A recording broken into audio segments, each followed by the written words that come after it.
Linaje escogido.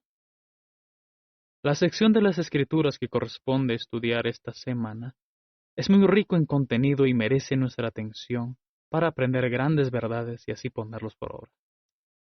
Esta sección habla de tres grandes temas. Lo primero, la visita de Jetro a Moisés y el consejo oportuno que le otorga. Segundo, la disposición de Israel para entrar en pacto con Dios. Tercero, la entrega del pacto de Dios a toda la nación. Sin restarle importancia a cada una de ellas, por, por cuestión didáctica, nos enfocaremos en el tema 2, la disposición de Israel para entrar en el pacto con Dios. Así, extraeremos principios de esta sección y aplicaremos estas verdades a nuestra vida presente. Dicho ello, quiero enfocarme en los versículos 5 al 8 del capítulo 19 de Éxodo, donde dice: Ahora pues, si diereis oído a mi voz y guardareis mi pacto, vosotros seréis mi especial tesoro sobre todos los pueblos, porque mí es toda la tierra. Y vosotros me seréis un reino de sacerdotes y gente santa. Estas son las palabras que dirás a los hijos de Israel. Entonces vino Moisés y llamó a los ancianos del pueblo y expuso en presencia de ellos todas estas palabras que Jehová le había mandado. Y todo el pueblo respondió a una y dijeron: Todo lo que Jehová ha dicho haremos. Y Moisés refirió a Jehová las palabras del pueblo. Lo que acabamos de leer son las palabras previas a la entrega de lo que comúnmente se conoce como los 10 mandamientos. Esto de parte de Dios a Israel al pie del monte Sinaí. En ella, Dios, por medio de Moisés, habla a los hijos de Israel y le propone lo siguiente. Preste atención a la propuesta: si diereis oído a mi voz y si guardareis mi pacto. La condición es oír la voz de Dios, es decir, prestar atención. Lo segundo, y si guardareis mi pacto. Esto habla de obedecer la instrucción divina. Si Israel acepta esta propuesta de oír la voz de Dios y guardar su pacto, ellos serían para Dios un tesoro especial, un reino de sacerdotes y gente santa. Moisés recibe esta propuesta de parte de Dios y comunica a los ancianos líderes y a la nación en conjunto. Después de considerar la propuesta, la nación como un solo hombre responde: todo lo que Jehová ha dicho, haremos. En otras palabras, están de acuerdo con la propuesta de Dios para ellos ser su especial tesoro, un reino de sacerdotes y gente santa.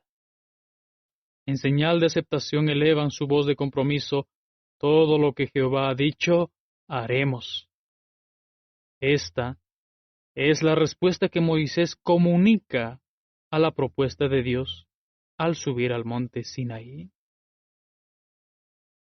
Esto dio pie para la entrega de las tablas que fueron entregadas a Israel en señal de pacto y que serían efectuado con el Israel presente y con sus futuras generaciones. La nación entera se preparó para este evento trascendental. Se santificaron y purificaron por 2 días, y al tercer día escucharon la voz de Dios desde el monte Sinaí. Moisés, los ancianos líderes y toda la nación en conjunto. Mientras el eterno Dios entregaba sus mandamientos, pronunciando cada una de ellas entre truenos, relámpagos y el sonido de las trompetas, el pueblo no pudo soportar más la presencia divina y dijeron a Moisés: Moisés, habla tú con nosotros y nosotros oiremos. Pero no hable Dios con nosotros para que no muramos. Éxodo 20:19. Y así sucedió. Moisés se encargó de transmitir de parte de Dios a Israel el resto de los mandamientos. Es así como Dios estableció su pacto con Israel en el monte Sinaí. ¿Qué aprendemos de esta narrativa? Mis hermanos, Dios se acerca al hombre, se muestra con todo su poder, pero no obliga ni toma el lugar que corresponde al hombre. Dios propone establecer un pacto con Israel para ellos ser un tesoro especial, un reino de sacerdotes y gente santa. E Israel, al considerarlo, responde positivamente a la propuesta divina. Haremos todo lo que Jehová ha dicho. Es de esta manera libre y voluntaria que se efectúa el pacto entre Dios e Israel. Nosotros, cuando compartimos el Evangelio, debemos seguir su ejemplo, dar a conocer a Dios, ser ejemplo con nuestra conducta, no engañar ni manipular a las personas a tomar una decisión, sino apelar a la voluntad del hombre, presentando a Dios, y ellos al considerar a Dios y su obra, y si valoran quién realmente es Dios, están en la libre disposición de rechazarlo o aceptarlo. Hermanos, debemos trabajar según el diseño de Dios. Gracias a esa disposición, Israel es tomado de entre todos los pueblos como su especial tesoro, es decir, su pueblo, personas que están lo más cercano posible a Dios. Y esto con el propósito de ser un reino de sacerdotes y nación santa. En palabras sencillas, servir de guía y luz para las naciones. Pues ser sacerdote habla de un siervo que sirve de intermediador entre Dios y sus semejantes, para dar a conocer al Creador a la humanidad y servirlo a Él de manera conjunta. Ser gente santa implica ser personas apartadas para vivir según la instrucción divina y así imitar y reflejarlo en su conducta. Esta elección tiene el propósito de iluminar a las naciones para de esta manera la humanidad retorne otra vez a su Creador.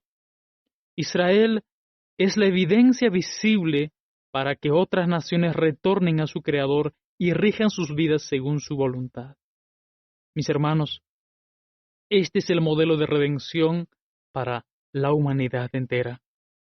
Es a través de Israel que Dios se acerca a sí mismo a las familias de la tierra. Es por ello que Cristo afirmó, la salvación viene de los judíos. Tenemos que valorar esto con sumo cuidado, porque Cristo mismo fue prometido a esta nación y nació en esta nación. No solo ello, sino que vivió y enseñó la ley de Dios con el propósito de que su pueblo, es decir, Israel, cumpla el rol que le había sido encomendado, ser un reino de sacerdotes y una nación santa. En palabras de Cristo Jesús a sus discípulos, ser luz y sal en este mundo. De manera similar, años más tarde, uno de los estudiantes más resaltantes de Cristo, a las personas que se acercaban a Dios les dijo, vosotros sois linaje escogido, real sacerdocio, nación santa, pueblo adquirido por Dios, para que anunciéis las virtudes de aquel que os llamó de las tinieblas a su luz admirable. Vosotros que en otro tiempo no erais pueblo, pero que ahora sois pueblo de Dios, que en otro tiempo no habíais alcanzado misericordia, pero ahora habéis alcanzado misericordia. Primera de Pedro, capítulo 2, verso 9 al 10. Estas personas del cual Pedro habla, es el Israel disperso entre las naciones, como está registrado en el verso 1 y verso 2 del capítulo 1 de la carta de Pedro, donde dice, Pedro, apóstol de Jesucristo, a los expatriados de la dispersión en el Ponto, Galacia, Capadocia, Asia, Bitinia, elegidos según la presciencia de Dios Padre en santificación del Espíritu, para obedecer y ser rociados con la sangre de Jesucristo. Es a este Israel disperso entre las naciones que también se unen gente que no son Israel, pero que habían abandonado su idolatría y vuelto al Dios vivo. A este público, Pedro les dice, ustedes son linaje escogido, real sacerdocio, nación santa. Un pueblo comprado por Dios, con el propósito, como dice el texto, para que anunciéis las virtudes de aquel que os llamó de las tinieblas a su luz admirable. Es decir, iluminar a las otras personas, anunciando y dando a conocer cómo es el Dios quien los rescató por medio de su Hijo Cristo Jesús. Las personas que genéticamente no son Israel, pero que se vuelven a Dios, no forman otro pueblo, sino que se unen al pueblo de Dios para juntos iluminar a las naciones y cumplir así el propósito para el cual Dios los entregó. Esto está registrado en Romanos capítulo 9, verso 1 hasta el capítulo 11, verso 36, lo mismo en el libro de Efesios capítulo 2, verso 17 al verso 19. Esta comunidad, este pueblo, es linaje escogido, un reino de sacerdotes y nación santa, es decir, el pueblo de Dios. Mis hermanos, Israel es el medio a través del cual las personas se encuentran en redención con Dios, y las personas vienen al conocimiento del Dios Santo. De manera similar, si nosotros nos unimos a ese pueblo, nosotros también tomamos ese lugar y somos el medio para que las personas también retornen a su Creador. Mis amigos, mis hermanos, esta es nuestra porción, esta es nuestra misión, traer a las personas para que se reconcilien con su Creador. No estamos jugando a la religión. Nosotros formamos parte de un gran propósito. Somos agentes de redención en este mundo y en particular en esta comunidad al cual Dios nos puso. Por ello debes conocer el lugar que tienes dentro del pueblo de Dios y el compromiso al cual estás llamado y la responsabilidad que tienes sobre tus hombros. Hacer conocer a Dios y su redención. Para este propósito debemos educarnos en las Escrituras y voluntariamente, escúcheme bien, ser hacedores de la palabra. Con tanta razón nuestros hermanos mayores dispusieron este lema como iglesia. Cada iglesia una escuela, cada miembro un discípulo. Solamente cuando todos y cada uno de nosotros asumamos este compromiso con realidad, empezaremos a mostrarnos a nosotros como sacerdotes de Dios y gente santa. Al ver las personas nuestro estilo de vida, también querrán acercarse a Dios y nosotros estaremos así cumpliendo el propósito de nuestro llamamiento. La gracia de nuestro Dios sea sobre cada uno de nosotros y nosotros seamos cada vez más conscientes de nuestra responsabilidad dentro del pueblo de Dios. Amén.